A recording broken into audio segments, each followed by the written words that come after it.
Paz esteja com todos, amém? É um prazer estarmos aqui, entrando na casa de vocês.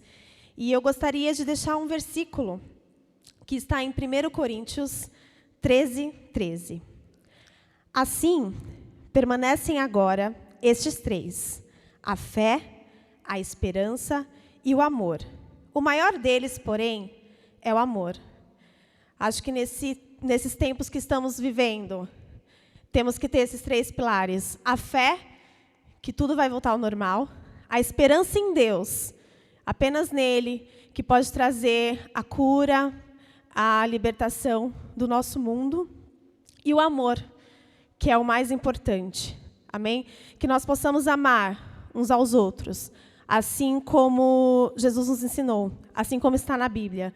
Que o amor venha tomar conta de nós e que nós possamos transbordar este amor. Feche os seus olhos agora. Senhor, meu Deus, meu Pai, estamos agora entrando, Pai, na Tua presença, Senhor Jesus. Queremos colocar as nossas vidas, Pai, queremos colocar os nossos lares nas Tuas mãos, Senhor Jesus. Pai, que haja cura, que haja transformação, Senhor Jesus, e que essa noite possamos sentir, Pai, a Tua presença aqui nos nossos lares, nos nossos corações, Senhor. Esteja presente aqui. Em nome de Jesus. Amém. Glória a Deus.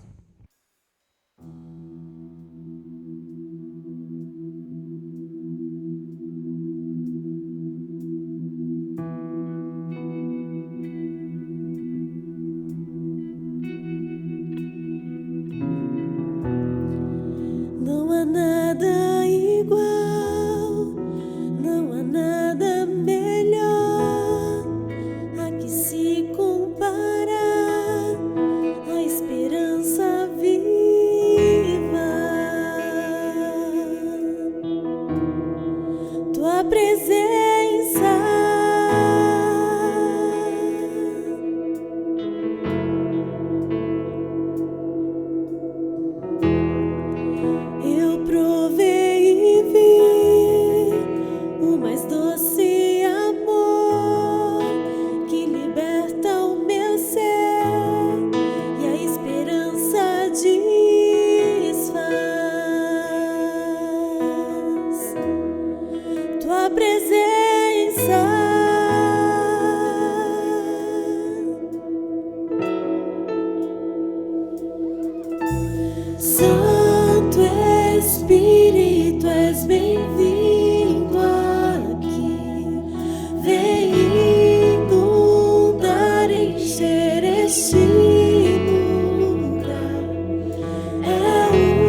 Vamos provar da tua glória e bondade. Vamos provar o quão real é tua presença. Vamos provar da tua glória e bondade. Vamos provar o quão real é tua presença. Vamos provar da tua glória e bondade. Vamos provar o quão real é tua presença. Vamos provar da tua glória e bondade, Senhor.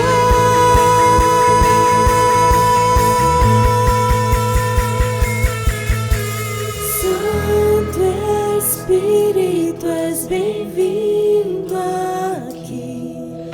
Vem inundar, encher este lugar.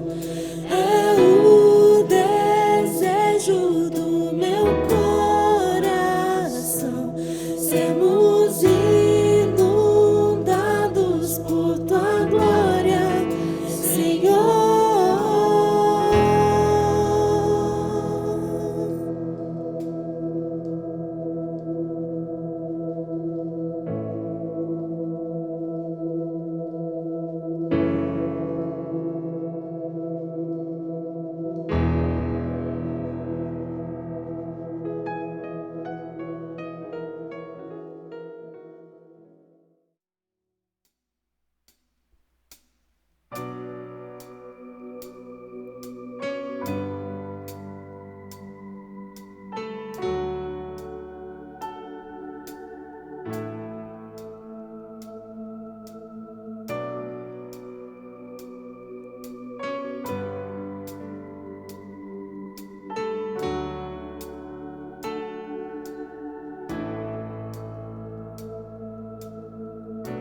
Tu és a minha luz, a minha salvação, e a ti me renderei. Se ao teu lado estou, seguro em tuas mãos, eu nada temerei.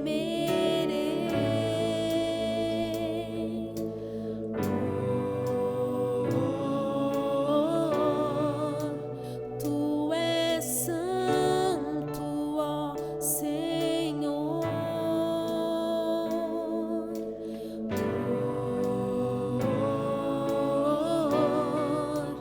Tu és digno de louvor.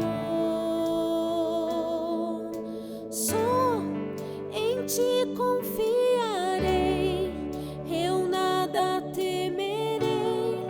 Em frente eu irei, pois eu sei que vivo estás, e um dia voltarás do céu pra nos buscar, pra sempre reinarás. Aleluia.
Jesus, vem Jesus, Maranata, hora vem Senhor Jesus, vem Jesus, vem Jesus, Maranata, hora vem Senhor Jesus, vem Jesus, vem Jesus, Maranata, hora vem Senhor Jesus, vem Jesus, vem, vem, vem Jesus, Maranata, hora vem Senhor Jesus, vem Jesus, vem Jesus, Maranata, hora vem Senhor Jesus, vem Jesus, vem Jesus, Maranata, hora vem Senhor Jesus, vem Jesus, vem Jesus, Maranata, hora vem Senhor Jesus.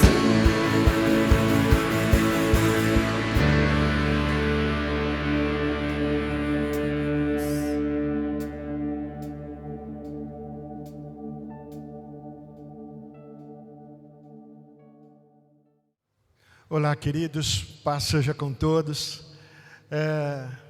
Que Deus abençoe você. Mais um culto em que estamos transmitindo através desse canal, em razão de estarmos no isolamento social ainda. Uma grande dificuldade, mas também um grande prazer e alegria nós podermos compartilhar a palavra de Deus com você.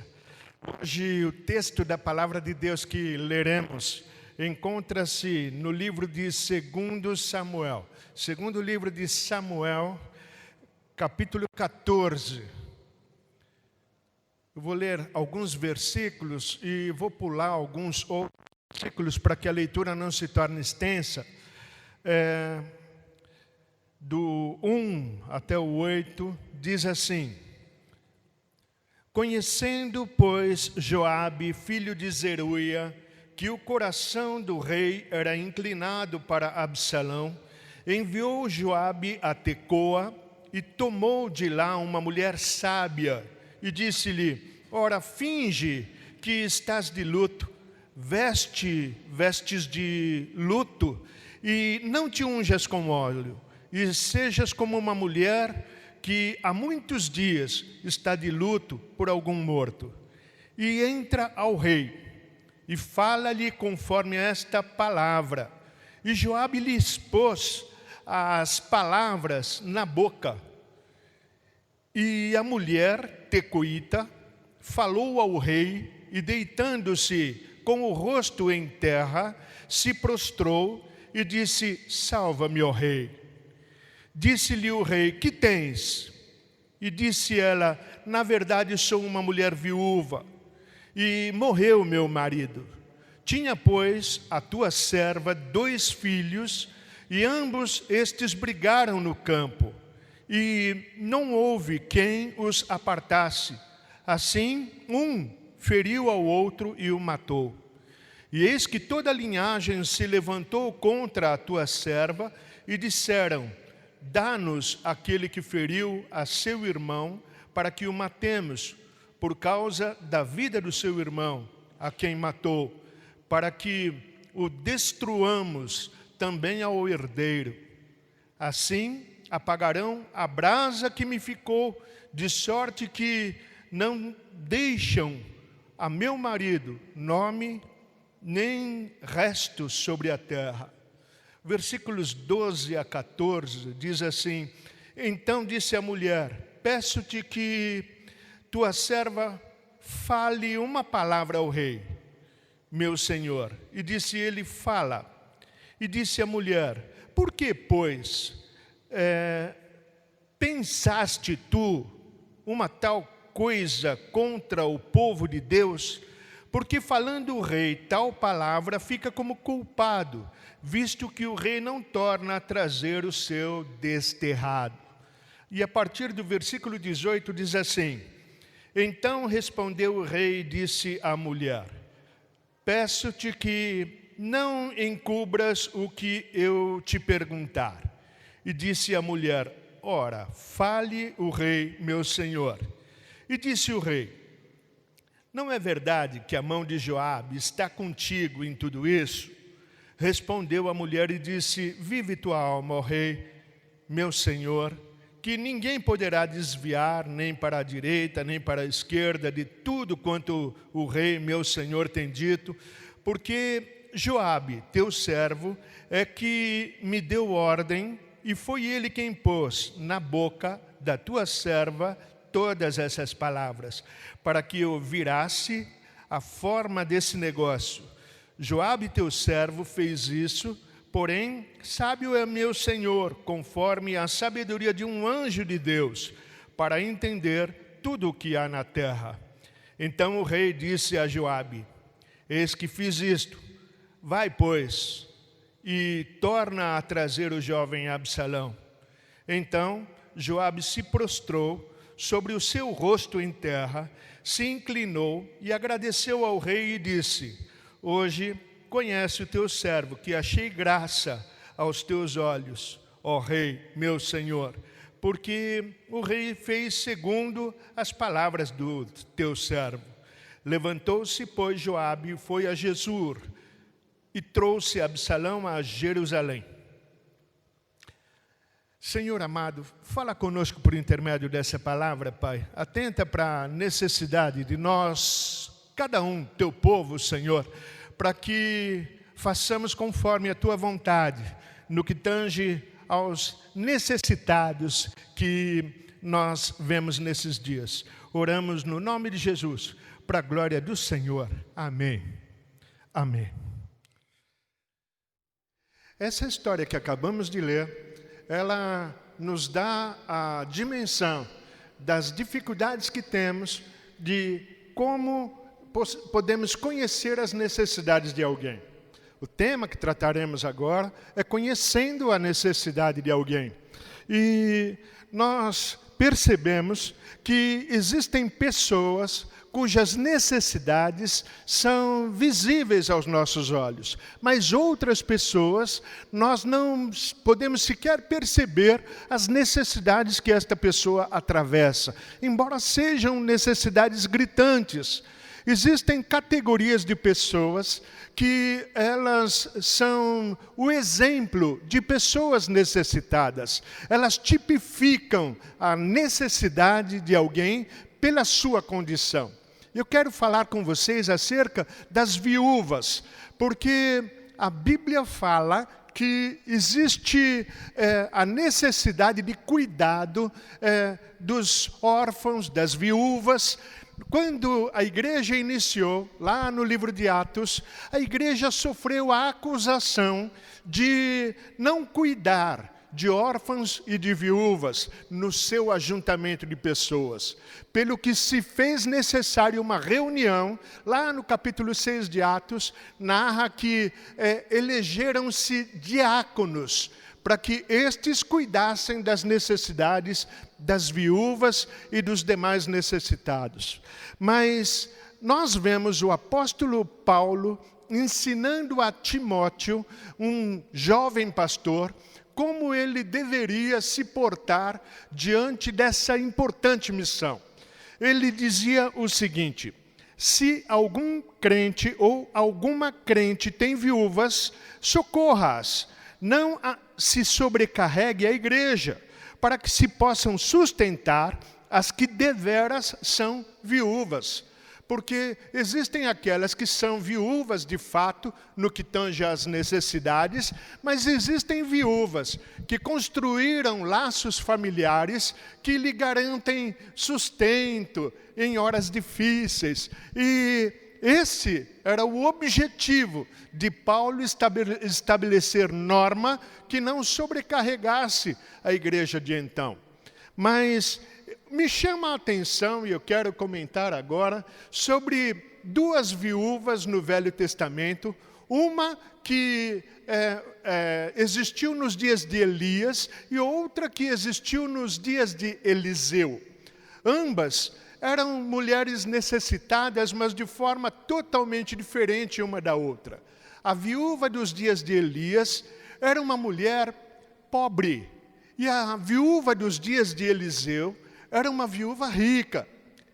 Quando Elias conheceu a viúva em Sarepta, ele a encontrou procurando gravetos, lenha fina, pequena, alguma versão bíblica fala cavaco.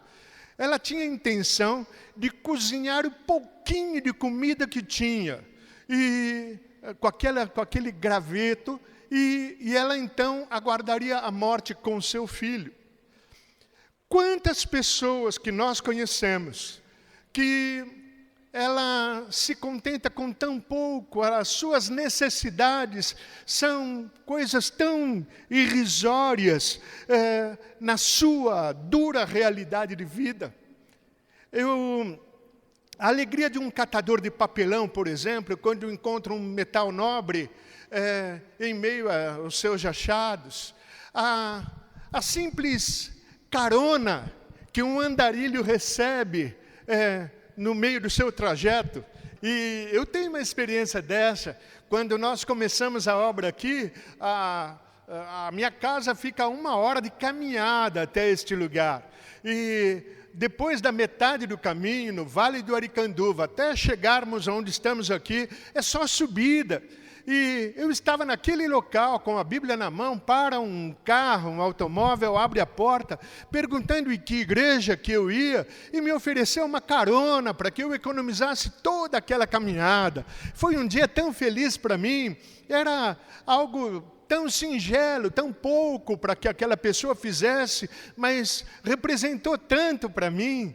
E outro dia em que regressava do culto, à noite, depois de um período chuvoso, ninguém veio ao culto por causa da chuva, exceto 2 irmãs piedosas que trouxeram um guarda-chuva masculino, preto, bonito, para que o pastor pudesse voltar para casa e não se molhasse na chuva.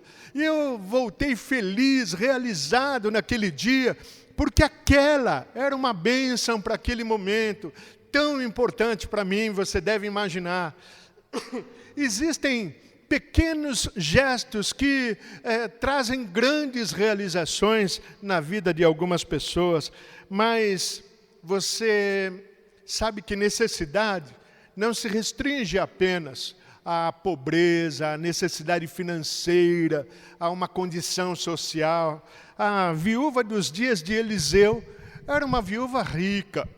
Ela tinha tudo. Quantas pessoas são assim, que aparentam ter de tudo, uma mesa farta, uma boa aparência externa, mas no coração tem um desejo latente que não se realiza. Aquela viúva era rica, mas o maior desejo que ela nutria no coração era de ter filhos, e ela não podia ter filho. E é interessante que quando alguém tem um sonho não parece ser uma necessidade. As pessoas, quando olham para alguém que está sendo privado de um sonho, ela não dá muita importância, porque leva em consideração as coisas que aquela pessoa aparenta ter e demonstrar. Mas quem é privado de um sonho é semelhante àquele que é privado das necessidades básicas. Porque o que é privado das necessidades básicas, ele logo perece, porque lhe falta o essencial. Mas aquele que é privado de sonhos, ele também perece, porém lentamente.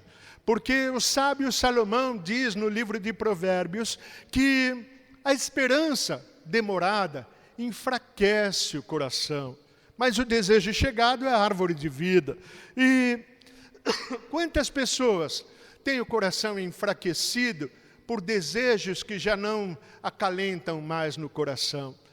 Joabe percebeu isso em Davi.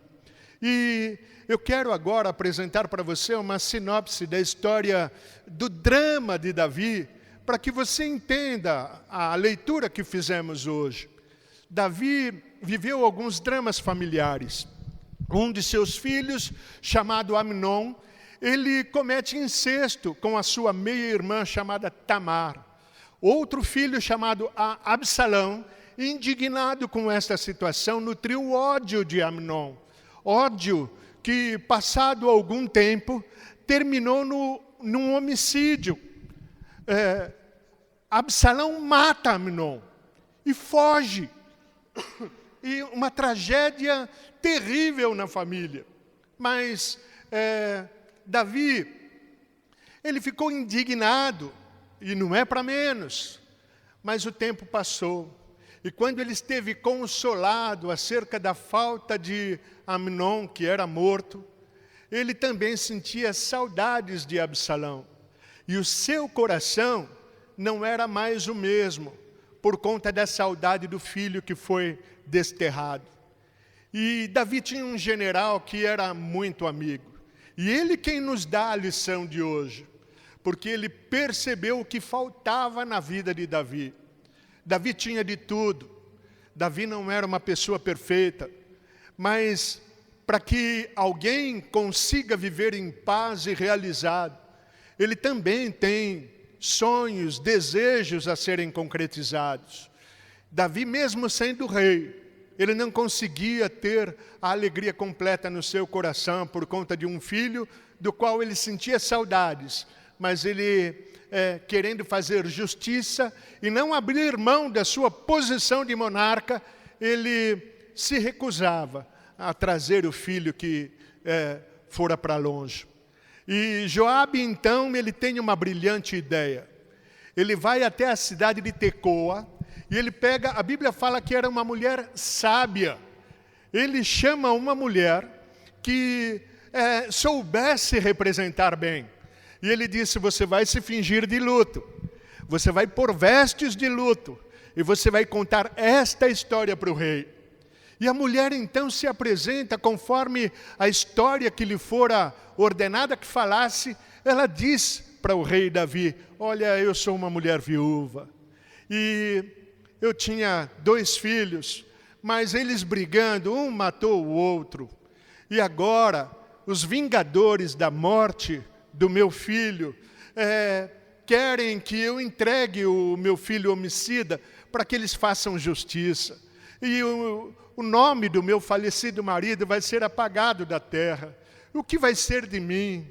Me socorre, ó rei.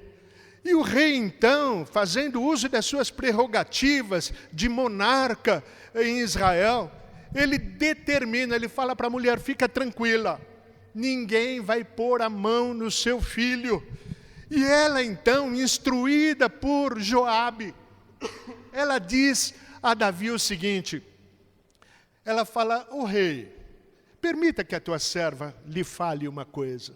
E ele, pois não, pode falar. E ela disse assim, o rei dando esse veredito, o rei mesmo fica culpado, porque o rei me abençoa com essa generosidade, mas e quanto ao seu filho? O rei não traz de longe o desterrado. Davi, então, percebendo que ele estava usando 2 pesos e 2 medidas, ele estava sendo severo demais consigo mesmo. Ele, então, percebe que havia um amigo que estava atento à sua necessidade. O primeiro nome que ele menciona como suspeito daquela armação, ele diz para a mulher, olha, eu vou perguntar para você, mas você não me encobre esse negócio? Fala para mim. A mão de Joabe está por trás dessa história, não está? E a mulher sem graça, ela viu que foi pega, teceu um monte de elogios para Davi, dizendo, você é um anjo do Senhor, ninguém consegue te enganar. E é de fato verdade isso que o rei suspeita, porque foi mesmo Joabe quem pôs as palavras na minha boca para que eu dissesse ao rei. E o rei, percebendo tudo aquilo, ele manda chamar Joabe e diz assim, Joabe, pode mandar chamar o moço. Se é que eu falei o que eu disse, então fique esse veredito para mim, pode mandar chamar o moço. Joabe foi tocado de uma emoção tão grande. Ele se prostrou diante do rei e ele disse: ó rei, meu senhor, hoje eu sei que o rei é benevolente comigo, porque o rei fez conforme as minhas palavras. E assim, a necessidade do rei Davi, talvez a maior da sua vida naquela época, ela foi atendida pela intervenção de um amigo, que percebeu que ele tinha no coração um sonho, um desejo, que precisava ser realizado. Você tem sonhos, você tem necessidades. O Senhor é poderoso para atender todas as suas necessidades, mas não apenas as necessidades, os sonhos mais íntimos que você tem no seu interior. Deus os conhece e Ele quer realizar. A palavra de Deus fala no Salmo 37 que você pode se deleitar no Senhor, que Ele concederá o que deseja o teu coração. Você tem alguns desejos que você nutria há tempos atrás e hoje você os deixou. O Senhor supre as necessidades e realiza sonhos. A Bíblia fala que Ele é poderoso para fazer muito além do que nós pedimos ou pensamos. Ele tem poder para realizar os sonhos do seu coração. E não tem tempo para isso. Moisés tinha 80 anos de idade quando ele iniciou o ministério de libertação do povo hebreu. Deus através da sua vida. E se Deus colocou um sonho no teu coração, Ele há de realizar, se você crer. Mas o propósito nosso aqui é que, como obreiros do Senhor, nós possamos despertar os sonhos escondidos no coração das pessoas que estão à nossa volta. Joabe nos dá a lição, indo às últimas consequências, para que Davi pudesse restaurar o seu coração ferido e apertado. Quantas pessoas estão assim à nossa volta? E o que nós estamos dispostos a fazer por pessoas em tais condição? Oferecer uma carona, suprir uma necessidade financeira, dar um lanche para um faminto, isso é maravilhoso. Mas quantas pessoas têm fartura dessas coisas, mas têm tanta pobreza no que diz respeito aos sonhos, e estão se relacionando conosco, estão à nossa volta. A minha oração nesse momento é que o discernimento que houve no general Joabe acerca do rei Davi e a atitude que ele tomou, nós como povo de Deus possamos tomar atitude semelhante em relação aos que estão à nossa volta. Posso orar com você, por nós, porque quem não necessita de tal discernimento? Oremos. Pai querido, nossa oração agora nesse momento, Pai querido, é que, conhecendo a necessidade de alguém, nós, Pai, não nos furtemos da nossa obrigação. Antes, Pai, possamos usar da mesma criatividade que teve Joabe, Senhor, para abençoar a vida de Davi, Pai. Senhor amado, ajuda-nos, Senhor, para que nós possamos despertar sonhos, Pai, de pessoas que te conhecem, mas se privam da iniciativa para serem felizes, Pai. E assim, Senhor, que o teu povo realizado possa contemplar milagres, Pai. Milagres que o Senhor pode realizar através das nossas atitudes, Pai. Ajuda-nos a atender, Pai, a necessidade do necessitado, mas a estimular os sonhos, Pai, daquele que deixou de sonhar. É nossa oração em nome de Jesus. Amém. Que o amor de Deus, a graça de Jesus, seu Filho, a comunhão, a consolação do Santo Espírito do Senhor, seja sobre a vida de cada um de vós, agora e até a volta de Jesus. Amém e amém.